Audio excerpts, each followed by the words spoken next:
We starting off laughing. Hello, hello, hello. Good morning, good afternoon, good evening. Whenever you see this podcast, it is I, your girl, Jaquell, here. We're working out with Wanda podcast where we focus on the health, body, mind, and spirit. And our podcast is focused on the mental health and how it affects with the grieving aspect of it. I am so excited. Girl. Okay. I'm so excited for my guest on today. As I told you guys in the past few episodes that we're going to be bringing on guests to kind of give us a more understanding of the guilt, those that suffer with substance abuse, those that deal with or work with those that deal with substance abuse, domestic violence, things of that nature, and how it affects their mental health and also their grief. There's such a broad information that we're not educated on because we only see things on the surface level. So with me here, I'm going to do just a little snippet of her bio, if I can remember and don't jack it up. With us here, we have an amazing woman who's been working with the homeless population for almost 20 years. That's not giving her age. Yes, you did. We just gonna say you started when you was 18. Then. Okay. She's been working with the homeless population for a good almost 20 years. She's an entrepreneur. She has the Wesley Consulting Solutions LLC, because I'm gonna check it up. I was about to say Wesley's LLC Enterprise. But on top of that, she's an amazing woman that is also a mentor. She has done so many things for our community and especially Milwaukee County, for various homeless shelters. And I'm so honored to have her as a guest on my show. She probably can give you more than that. And a sidebar, she's also an amazing singer and my best friend. So we're just going to give it up to Miss Akira Wesley. You just cannot stick to the script, can you? Oh, no, I didn't. I tried. They're really going to see me today. When you and somebody else I had on the show, I was like, I'm so excited. So, Miss Akira, can you please give us a synopsis of who you are and what drew you to working with those with mental health? Well, I'm just a person who likes to help, and I just realized that my niche was housing and working with the homeless population. So that just stemmed from me being a child and seeing different things growing up. Family, whether it be family members or friends. My parents, they housed people in their home. We were just living in a 3-bedroom and a duplex, and we had other people living with us. So that's just been embedded in me since I was a child. And it just kind of grew into something. I didn't know that it would grow into this, because this definitely was not, my career goals. But here we are. So the podcast here, we're on a part where we talked about anger, and we talked about how anger stemmed from the grief and the different phases of it, but now you bring on this guilt. And so you and I both worked with various homeless shelters, just the homeless population, and we saw so much. We saw people turn around. Mm-hmm. We saw some people that tried. We saw some people that just told us, I'm not changing, put me, because they know the system. Mm-hmm. And then we saw others that wanted to get out, but did not know how to.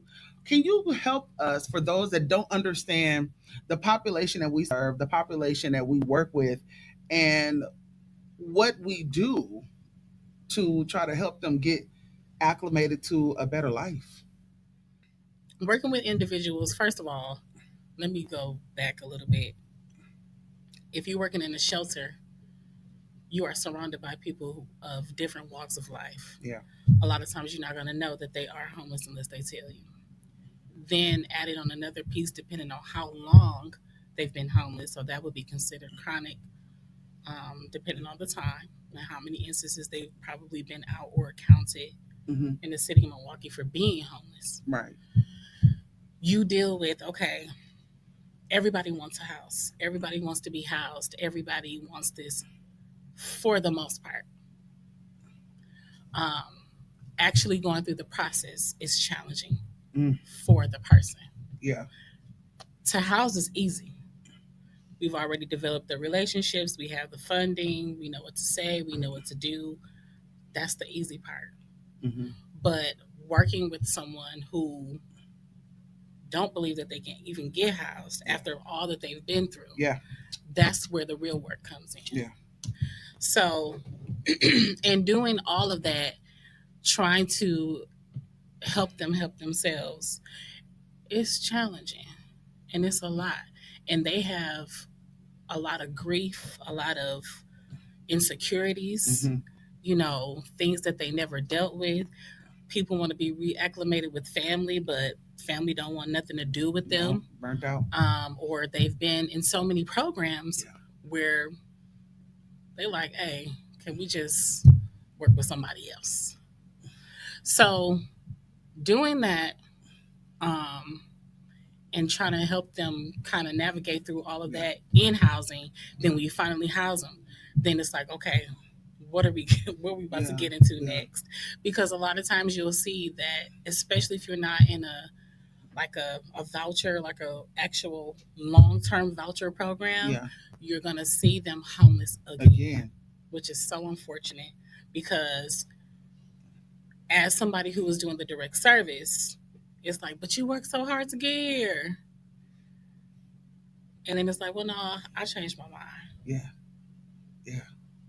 So for some of us, like we shooting ourselves in the foot because it's like, oh my God, was this a waste of time? Mm-hmm. We thought we was doing something good, Yeah. but a lot of other things wasn't being addressed along the way. You can only do so much Mm-hmm. as a housing person. Right. You can only do so much. We're not the therapist, although we may have to put on the hat to be a therapist. We're not the mom, although we may have to put on the hat to be the mom. We're not the big sister or the auntie or the uncle or whoever, that person has identified you as in that moment, to help them, to kind of get them through or coach them through. Mm-hmm. But, a lot of the results are great. So I don't want to discourage anybody from working with the homeless population when it comes to housing because that's probably one of the toughest things. But that's just the reality that we live in. And if I can just add to something that maybe you can touch on a little deeper, when we work together, we had some that will openly tell us that they suffer from mental health or they were diagnosed with mental health, and they, in the process of getting them housed, or even after we got them housed, them going through that grieving process of them losing everything to now gaining something. Um, can you kind of give us your perspective of how Excuse me. that transition was for them? Because remember, we had people that had friends coming with them sometimes, or because of their mental health, they couldn't even sit in their place long because they will be overwhelmed. And a lot of them will recall so many things to their mind from their past. Right. So, in the type of housing that we did, Mm-hmm. you had to, for the most part, you had to live alone. Yeah. So the family that you developed along the way, The community. they Yeah. could not come with you. So your chosen family that you met while you were let's just keep it real, out on the street. Yeah. You guys built a community together. Y'all Mm-hmm. looked out for each other, and all of a sudden, we about to snatch you out that environment that you have grown to be adapted to, and we finna put you in a place by yourself. I'm gonna say about 75% because you've seen it. It just Mm-hmm. didn't work. It wasn't for them. It didn't work. So we had to start advocating for them to have their significant other or someone that they looked at as a brother or a sister or whoever in their Right. life Right. to live with them, because a lot of times they refused to be without them. They wouldn't take the place.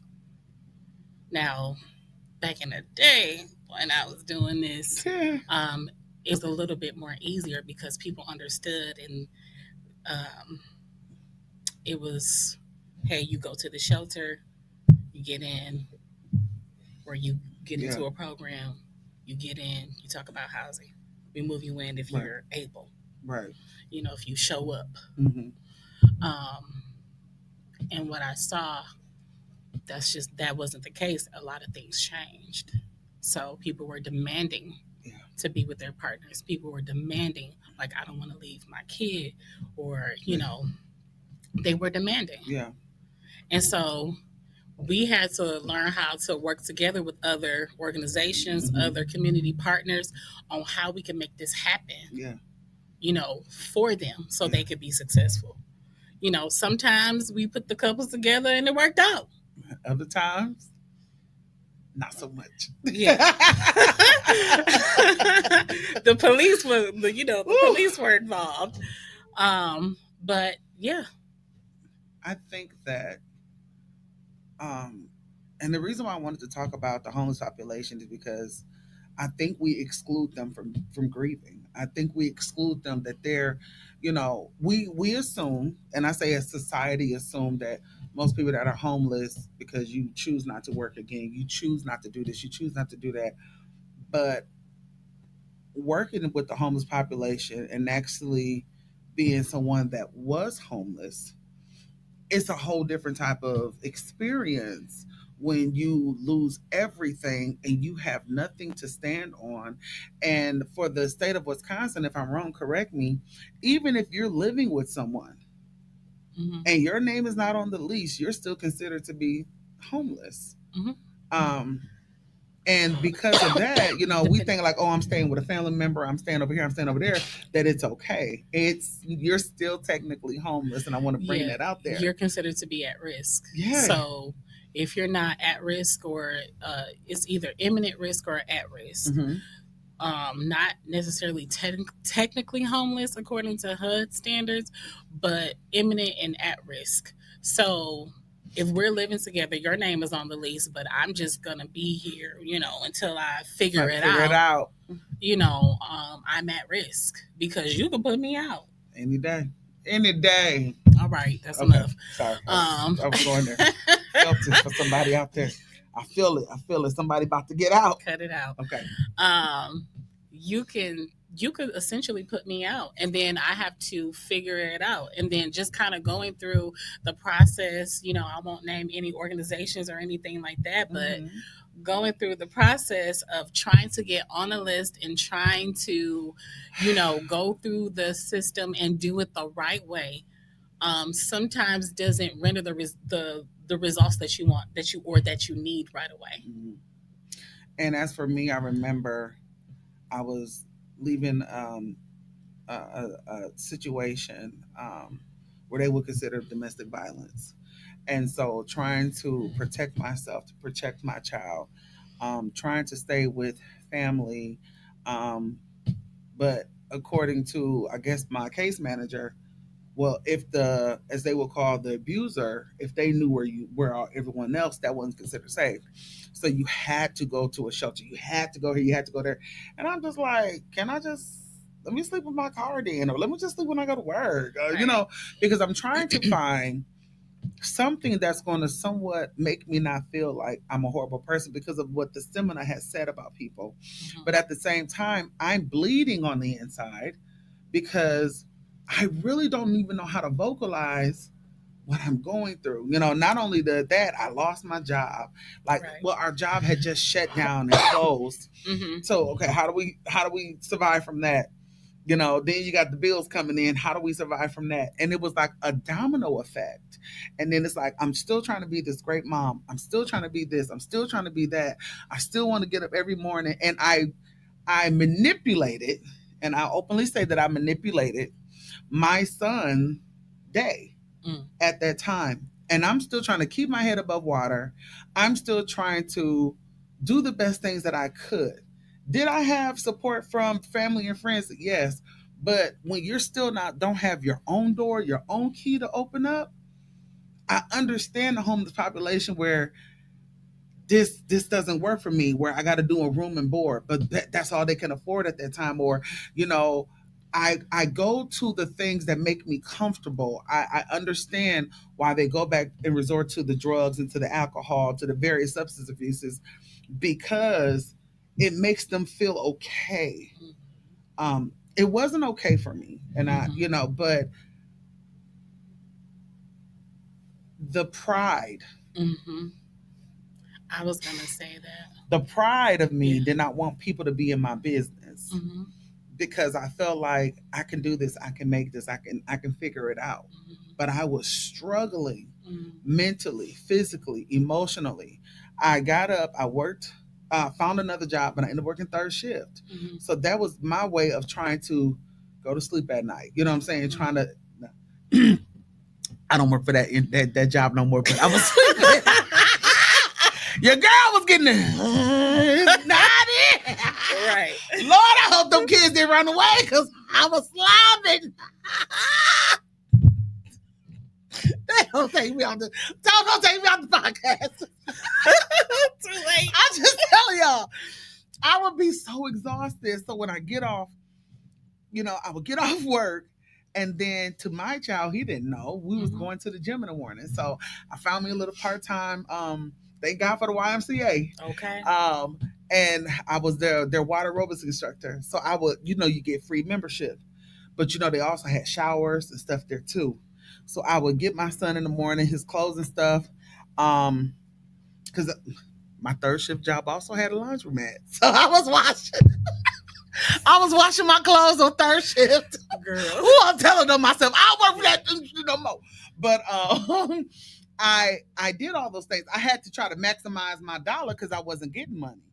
And so, and I learned from other people like, hey, you can do this, you can do that. Now, it wasn't right, but that's all I could. I didn't want people to know that I didn't have no place to stay. I didn't have money to afford for a laundromat, because at that time, you spending $5-10 for to do your laundry. Mm-hmm. That's a lot of money. Yeah. I gotta still put gas in the car. The money from the YMCA was just gas to put back in my car. Mm-hmm. And then I'm trying to figure out early in the morning, my child think we working out, we gonna have a good day. This was just me to make sure I can still take a shower. That we were, you know what I'm saying? That he was good. Everything was gonna work out in the morning for him. I'm taking my shower stuff. He just thinking like, oh, this is fun. And then while I'm getting ready to go somewhere, he thinking me spending the night at somebody's house was like, oh my gosh, we're spending the night. No, mommy was covering it up. Mommy did not have no place for us to sleep at night. Ooh, that's truth. Oh, okay. Well, let's get it out, I guess. Mm-hmm. But that's truth. And I don't talk about, I'm a very private person, right? So for me, it felt different when I was helping the homeless population, because I understood why they did what they did. Whether it was mental health and stuff. And then I didn't know that I was working through depression. I'm trying to hide. And like you said, it was pride. Right. I probably, if I really been transparent and honest with different ones, I probably would have had more support, more help from different family and friends. But when you don't want people analyzing you, looking at you a certain way, or let's be frank, well, what happened? Yeah. They built the homeless population built their own community because we don't ask all those questions. You're my brother, you're my sister. Yep. And they'll tell you, they don't say that stuff for mental health. They say they crazy. Leave them alone. He had his beer. Leave him alone. He's doing Mm-hmm. this. Leave him alone. They doing that. Mm-hmm. And as a case manager, we would meet them where they were. If they was whether it was on Martin Luther King Drive, if it was over here, would they land in the sun? Land because that's where they fell asleep at last, the night. And then when we try to put them in the house, I remember one of our favorites. He said, "Don't put me in Tulsa. Don't put me over here. Don't put me over there. I'm not going to go there. I want to be where my people are." Mm-hmm. And even when we put him in the house, he just said, "I just don't feel comfortable." Yeah. Is that something? I'm kind of transitioning right there. Is that a mind thing where they can't get past being housed, or is it too much for them to be housed? Right. Well, I guess my question would be, is it normal to be housed? Ooh. You know what I'm saying? Mm-hmm. Because we're saying housing is a necessity. It is a basic need that everybody should have or have access to. Absolutely. Absolutely. But we're talking about people, not just an emergency situation. Right, right. We're talking about people who have created a life in their situation. Come on. And we're trying to bring them to what we deem as normal. Mm-hmm. Because I've worked with people that have called themselves street rats and said that they belong to the streets. Mm-hmm. And I have housed them and they never lived in their place. They don't. They don't. So I've always asked myself the question, okay, depending on how long and what's been going on in their life, putting them behind closed doors, is that normal for them, for the person? Mm-mm. There are people who love to live off the radar. Yeah. They don't want people to know who they are. They don't want their name in no system. They don't want to be accounted for. No. And they know how to strategically go to the meal places that's serving the meals, go to the food pantries to get, a couple of items of what they need, and they figure out how to cook it, how to make it, or, use what they got to get what they need, so that they can survive that, or give a little thing to, do a little thing. So anyway, but we just have to ask, like, is that normal for them? I mean, we've done the whole, let's talk about the warming room. To me, that was probably one of the most successful housing models. Yes, I agree. That we've had. I agree. Because although they couldn't stay at the hotels or at the churches and, the other buildings, recreational buildings for a long extended period of time, but what you saw, if you were there actually working, okay, because there's a difference. If you were actually there working, you saw a community of people that came together. If somebody was hungry, they made sure that they were fed. Yes. Although, the city did provide that. Thank you. But if it was something that they didn't want and it was something else, you saw them communal. You saw them working together. Yes, yes. You saw them advocating for each other. Absolutely. So, was it a lot of stuff that happened? Absolutely. Every time, every day. Yeah. It was always a show. Mm-hmm. It was always. So, but you saw people who band together. If they came in by themselves, they found somebody to link up with. Mm-hmm. Whether it was going to get resources together, going to eat together, going to hustle together, or get high together. They found somebody to link up with, so that they were not by themselves. Exactly. It was when the dismantling of that, it brought a lot of problems or a lot of challenges to housing programs, especially for those that worked them. It was a lot of challenges putting people in their own place after they made friends, after they made a family. I just met you, and all of a sudden today, this is my sister. Yes, because they feel that rapport, like you Mm-hmm. build a rapport with someone, and what I could have lost as a child, as a sibling, Mm-hmm. you're feeling that void. Mm-hmm. And that's why I always feel like everything still falls back into a form of grieving, because many of we see them, they literally carrying backpacks on their back, Mm-hmm. walking into something, and then they say, Mm-hmm. this is all I got. Mm-hmm. They don't even know what a furniture feels like, Mm-hmm.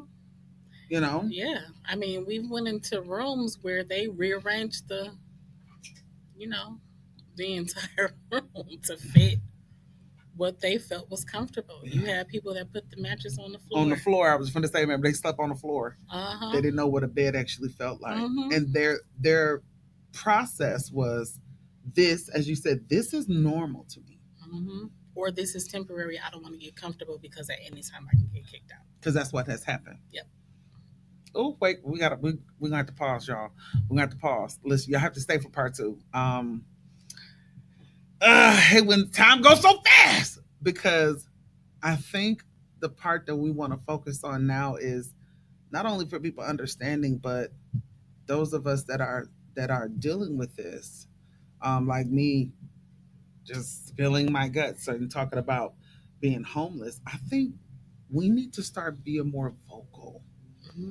about things that we've been through, and I believe that will help us mentally. That will help us get that weight off of us. Yeah. And even with when we come back, guys, you gotta go. This is gonna be a part two thing with me and her. This is gonna be a part two because she has so much knowledge, so much of everything that we didn't even talk about, what her grant writing skills and all of this for organizations. That's why she knows so much as well. But we want you all to understand that this is serious. And most importantly, we always use the phrase that we're one paycheck away. Mm-hmm. This could be us tomorrow. Mm-hmm. And as I'm talking about the anger and the guilt and the shame and how so many people jump to different things that makes them comfortable, but it's abnormal to us, is because something has affected them. They just didn't wake up and say, "Oh, I want to be homeless today." Oh, what does that feel like? They didn't do that. There was something that happened. Okay, whether it was someone or something. Was it a job? Was it several things? Or, like my situation, a domino effect that occurred that had people like, man, this is my new life right now. Mm-hmm. So stand for part two. Miss Akira, I'm gonna have you close us out on part one. Anything you want to say is an encouragement? Don't act like you shy. I'm not We, acting we, like we I'm on the shy. podcast. You acting like you shy. No, I'm not. But I am nervous. She did good, y'all. Don't you agree? Is there any encouragement that you want to say to our people? Hmm. I would encourage people who are actually doing the work, and I would say this: um, prioritize yourself.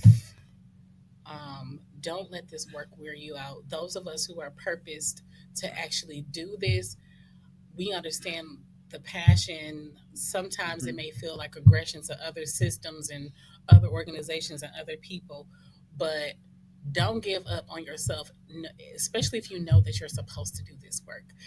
Because, sidebar, nobody wanted to work in any of the housing programs at the organization that we worked at, No. especially mine, because it was one of the hardest things to Yes. do. But I always tell my staff, if you can do this, if you can work in this, you can work in anything. So that's just encouragement to the people who are doing the housing work. Keep moving Come forward. on, direct service. Yes. Thank you all for joining us. Remember, you won't give up. You won't give in. You will not abort what has been predestined over your life. You will not commit suicide. You will not give in. You will not subdue to what has been spoken, to what has been said, to what even has been negatively presented in front of you. We love you, and but most importantly, God loves you. Until next time, stay tuned.